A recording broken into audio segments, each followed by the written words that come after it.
Jessica Tandy and Hume Cronin in The Marriage.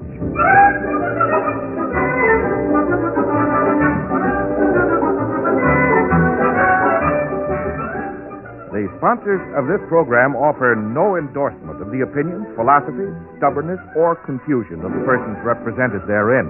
However, with the conviction that marriage remains the most popular domestic arrangement between friendly people, NBC takes pleasure in presenting by transcription one of the most distinguished couples in the American theater, Jessica Tandy and Hume Cronin as Liz and Ben Marriott in the new dramatic series, The Marriage.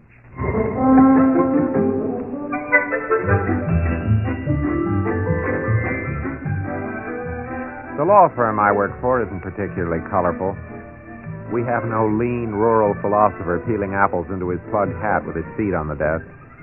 We have no hard-drinking, superbly muscled young man who solves murders one jump ahead of the police. Connolly, the senior partner, is fat, 57, and an expert in corporation tax law. Hochberg, the junior, is an excellent violinist and only went into law because his father-in-law convinced him that a musician couldn't make much of a living. But the other day, an unusual case did come into the office, and I was assigned. I was still thinking about it at home that night as Liz and I lingered over the coffee. Ben, aren't you feeling well? Huh? You've been sitting there with a vacant stare all through dinner. I haven't. Then why did you just pour French dressing in your coffee? Did I? Yeah. I'll get you another cup. Is there something wrong? No, nothing wrong. You just like French dressing in your coffee. I was thinking. Oh. Liz, we could use a larger apartment, couldn't we? With an extra room as a study? Well, I suppose so. Now, don't go counting on it, Liz. I mean, you can't build up a lot of hopes on a wild promise. I'm not building anything on anything. What are you talking about? Well, we have a new client. Jake Haggister. Oh? Don't you get the picture? Is there a picture? Liz, Haggister is big business. He's got a tremendous corporate structure. Has he tried dieting? Liz, it's our big chance. If I handle this case successfully, we might get the business into the firm. Or Haggister might even like my work well enough to... I can't think about that. You can't? You've got your hand on the French dressing again. Maybe I better drink it black. Ben, what is this case? Well, I'm not supposed to discuss it. Oh, all right. But it's very interesting. Oh, if you can't tell me, it's all right. I suppose I could give you an outline. Oh, Ben, I don't want you violating professional practice on my account. Can't I just give you a hint? Oh, no. A little hint? Ben, there is such a thing as the canon of ethics. Oh, yes. Liz, this coffee's stone cold. Darling, you're drinking the cream.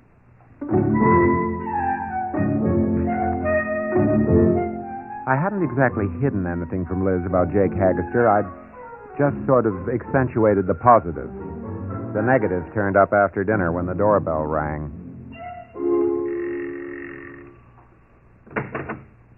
Yes? Marriott, Yes? I'm Barney. Oh? You know, Barney. Who is it, Liz?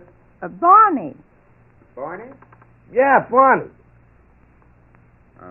Anything I can do for you?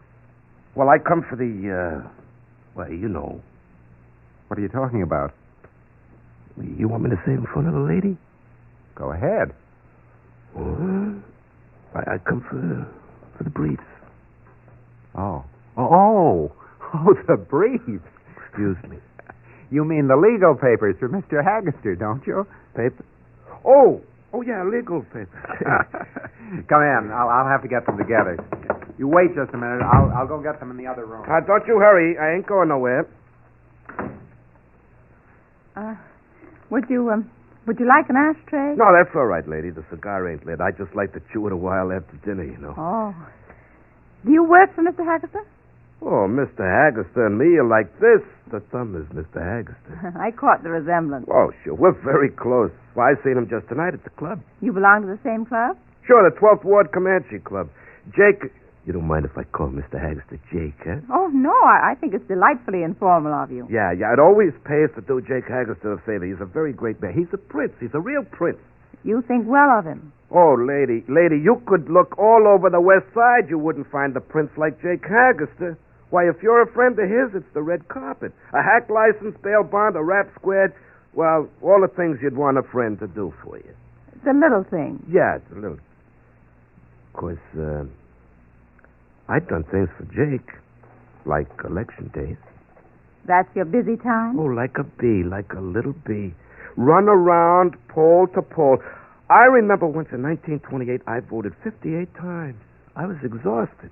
Voting, was that tiring? What, do you think it's easy, bending over, copying names off all them gravestones? You know, a funny thing happened that year? I run across my old man's stone. Did you vote for him? Well, certainly not. I got too much respect. Mr. Haggerson is in politics. Does he hold office? Well, not since LaGuardia. What seems to be his trouble now? I mean, this trial. Which one, lady? Oh, is there more than one? Lady, Mr. Haggerson is in court so often, one of the bailiffs thought he was the judge. This case that Mr. Marriott has handled. Oh, that's nothing. Don't you believe a word of it. Well, I haven't heard a word of it. Oh, people are always jealous of a man like Mr. Haggerson. Well, the little people, you know. You can't believe what they say. Well, what do they say? Well, that story that he trucked out 5 loads of furniture from that building before the wreckers moved in, that isn't true. It isn't? Oh, no. What, there wasn't more than one lousy truckload in the whole building. Oh. Yeah. And that rumor about the marble statue, what, did they say he took it for his lawn? That's a lie. Is it? Oh, he wouldn't have that statue. Why, he made him take it back. Now, I've seen it. Shocking. Lady, would you believe that statue was in its, birthday suit? I'd love to see a marble statue in a birthday suit. Civic integrity, it was called. Can you imagine civic integrity, stark, mother naked, 14 foot tall? It's a fascinating thought. I got the papers here. They weren't in order. You'll take them right to Mr. Haggerster. Oh, sure thing. Tell him I've looked up the law. He was right about that statute. You're telling me it's a disgrace, 14 foot without a stitch. What was he talking about? Civic integrity.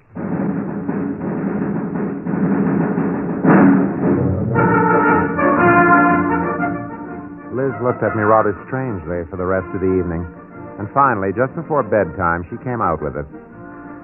Ben. Yes? This Jake Haggerster, did he Did he what? steal civic integrity? Now, the contract didn't specify that he was not entitled to the salvage. Ben, I'm not trying to debate how many lawyers can stand on the head of a pin. Was it a crooked deal or wasn't it? Now, you're not being fair, Liz. You don't understand about the law. Everyone is entitled to counsel. The poorest, downtrodden pushcart peddler I can gather Jake Haggerster isn't exactly a pushcart peddler. No, but you can't discriminate against a man just because he happens to be a millionaire. Ben, I may not know the law, but are you really going to defend a crooked grafter when you know he's guilty? A man is innocent until he's proved guilty. He has the right to a fair trial, the full benefit of the law, and a good counsel. Haggerster has plenty of lawyers. Why do you have to get mixed up with it? Well, we handled a little something like this once before. Haggerster knows that we dug up a very telling case in point. You mean a loophole?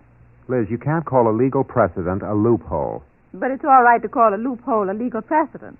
Will you look at the merits of the case? Haggerster is a millionaire. All of this stuff he's alleged to have appropriated doesn't amount to peanuts. Now, does that make sense to you? It certainly doesn't. He should give it right back. This isn't any more important to Jake Haggerster than sneaking into the subway. Well, I've never sneaked into the subway. Did you ever take an extra nickel you found in the coin slot of a paid telephone? Well, I've never found one. But you looked. Well, that's not the point. But it is the point. Now, look, Liz. The world just doesn't run on copybook morality. There's always been Jake Haggerster. That's the way the world is. You've got to accept it. I don't see why. Liz, this is business. All right, all right.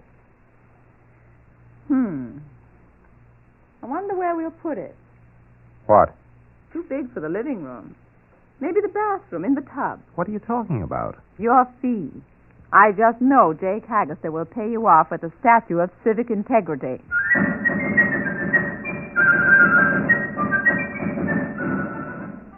The next evening, Emily came home waving a newspaper clipping triumphantly. Mom, look. hang up your coat, dear. Daddy, did you see this? In the newspapers. Our name. No, I didn't see it. It's on the front page.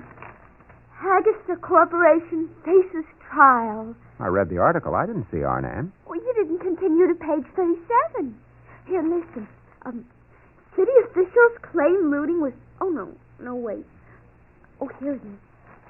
Ben C. Marriott of Connolly, Hochberg, Marriott, and Burns appeared at the preliminary hearing for the Crosstown Corporation. Let me see that. Yes, there it is. Emily, hang up your coat, dear. I showed it to all the kids in school. Did you see this, Liz? No, Emily, your coat. I'll get it, Mom. Daddy, is this the first time your name was in the paper? No. No, I came second in the junior broad jump in the city championships when I was in high school. But that was only a list. This is an article. Think of all the thousands of people reading this article. Ben C. Marriott of Connolly, Hochberg, Marriott, and Burns. Daddy, do you suppose something might come of this? You know, politics? Well, you can't tell. Might. Do you think you might have your name in the paper again? Of course, Emily, he might win the senior broad jump. Now, please hang up your coat.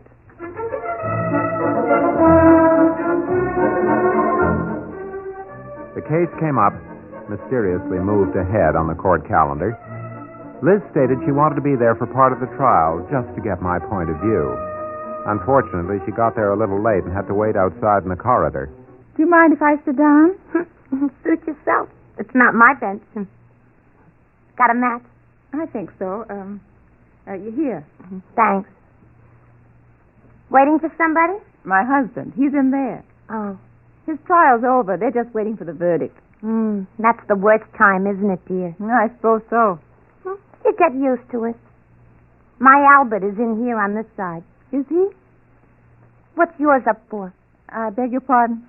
You know, if I told Albert once, I told him 50 times, don't take a bet from a stranger. But would he listen?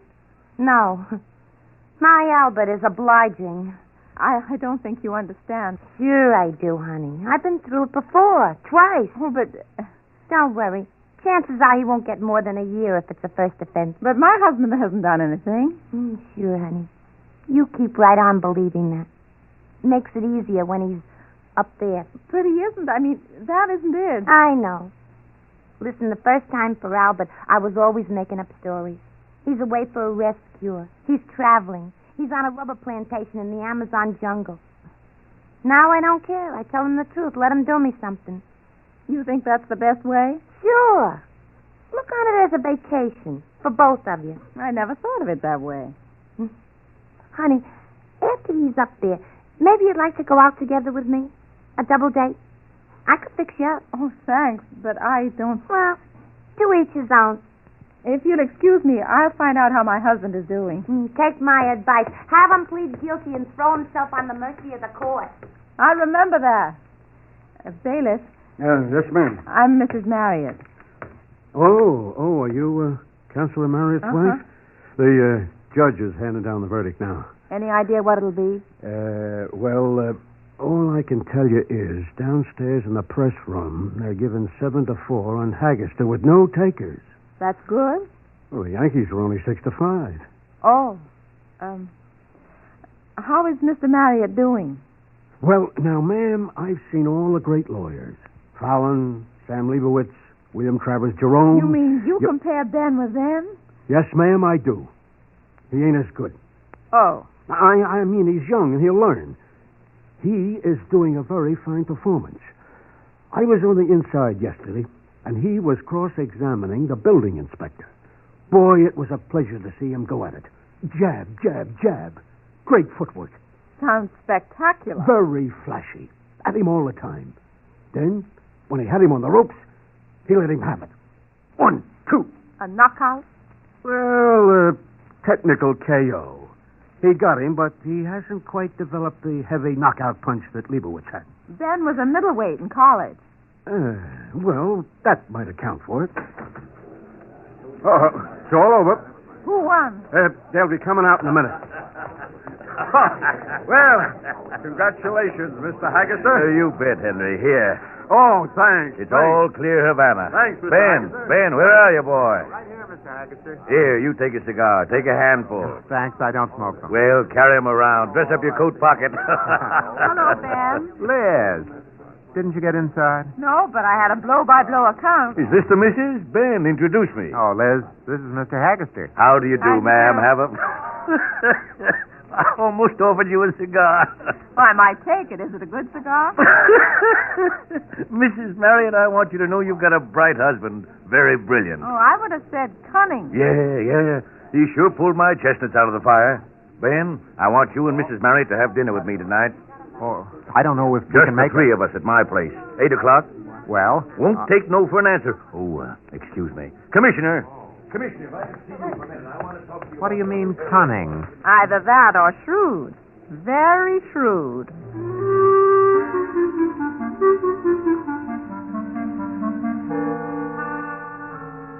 I was a little uncomfortable. I could just see Jake Haggerster through Liz's eyes. Big, a little paunchy, bald, red face, and big ham-like hands. The perfect picture of the traditional boss. We drove out to Oyster Bay on the parkway. Haggerster's place was a brick house set back on the tremendous lawn with a few giant elms. We parked the car and went up to the door. Ben, I don't see it. What? Civic integrity. Now, that was just a rumor. Well, might as well ring. A buzzer. What did you expect? Carolyn's playing Mother McCree?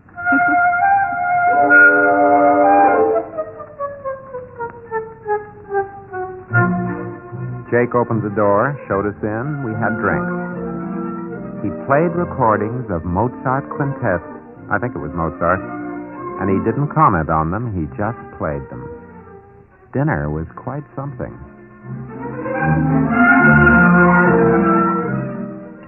Was that meat all right, Mrs. Marriott? Oh, delicious. I don't think I've ever had it prepared this way. It's in the cutting. The cutting. My father was a meat cutter in the wholesale butchers. I grew up in the business. I remember my father spending all day cutting filet mignon, and then coming home and we had East Side stew. That's potatoes and flour with maybe one soup bone. So now I get a kick out of getting a side of beef and cutting it myself. Well, how interesting. Mrs. Marriott, I could show you how to cut 20% of your meat bill just by knowing cuts of meat. That's funny, isn't it? I'm prouder of being a good meat cutter than of being alderman for 12 years, before LaGuardia threw me out of my ear. Ah, LaGuardia, a great man. You think that? After he threw you out? Liz. Listen, Mrs. Marriott, LaGuardia left orders I was to be thrown out of his office if I came in. You've got to respect a man like that. I suppose so. I voted for him every time he ran. Rest his soul. Well, who's for more meat?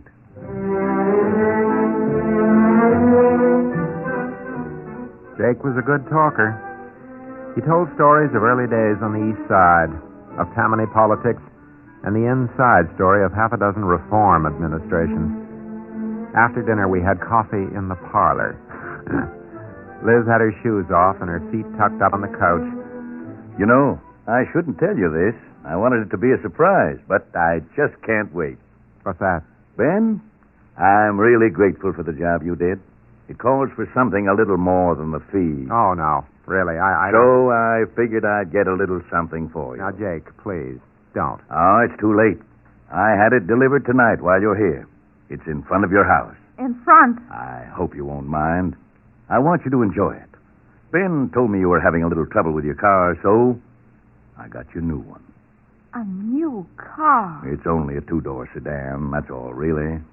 That's all. Well, somebody said I should make it a convertible with wire wheels. And I told him, Ben is a good family man. He needs a good family car. Drive it in good health. But, Jake, this... I don't know what to say. Forget it. Listen, I've got a port wine I want you to try. I'll be right back. Liz, Ben. Oh, it's exciting. you want to take it? Well, you did a good job, didn't you? You earned it. I suppose so. You said yourself a thing like this doesn't mean anything to him.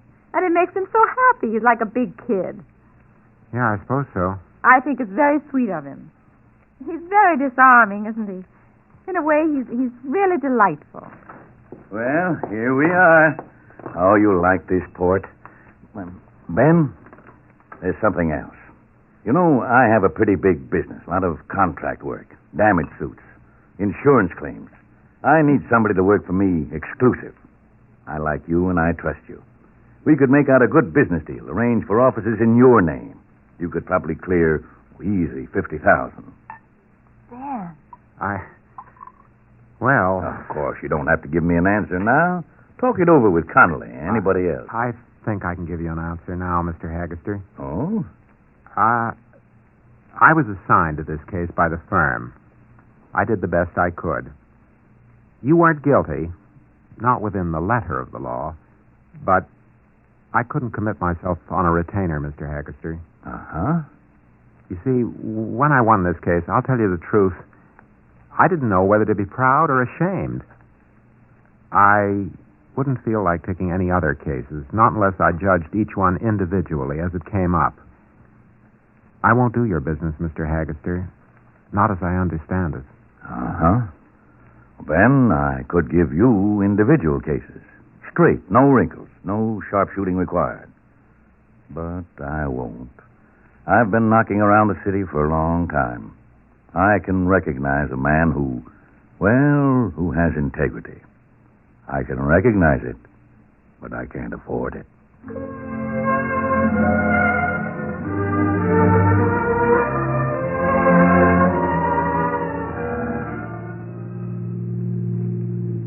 Liz? Huh? $50,000 is a lot of money. Yes. Yes, it is. You know, if you'd kept on the other side against Haggerster, I might have taken it. Just to show you were wrong. No, you wouldn't have. You seem to change your mind about Jake Haggerster. He's a very pleasant man. Sort of left me on my own. I couldn't fool myself by arguing with you. I had to face the decision. You would have anyway. I wonder. I don't. Here we are. Oh, there's a new car. Isn't it shiny? Yeah. Well, we have to give it back, of course. Of course. Such a solid family car. Maybe we shouldn't even tell the kids. They'd be heartbroken. I'm not too happy myself. Oh, it's beautiful. Look. Look, isn't that sweet? A note from Jake on the windshield. What does it say, dear? Darling, it isn't exactly a note from Jake. It's a summons made out to us for parking in front of a fire plug.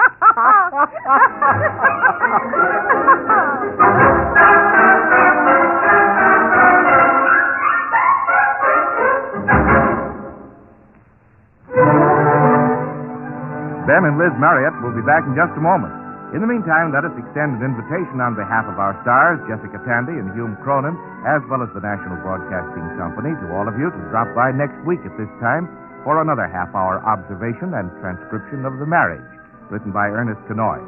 Larry Haynes was heard as Barney, Ed Latimer as the bailiff, Anne was played by Ann Thomas, and Ed Begley played the part of Jake Haggerster.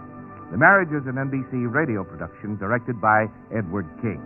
This is Bob Defton speaking. Liz, I've been thinking about that traffic ticket. Yeah? I could prove that I wasn't a bona fide owner. You see, under the Motor Vehicle Law of 1937... Dan. Huh? Pay the $10. Oh, uh-huh. Good night, Liz. Good night, darling.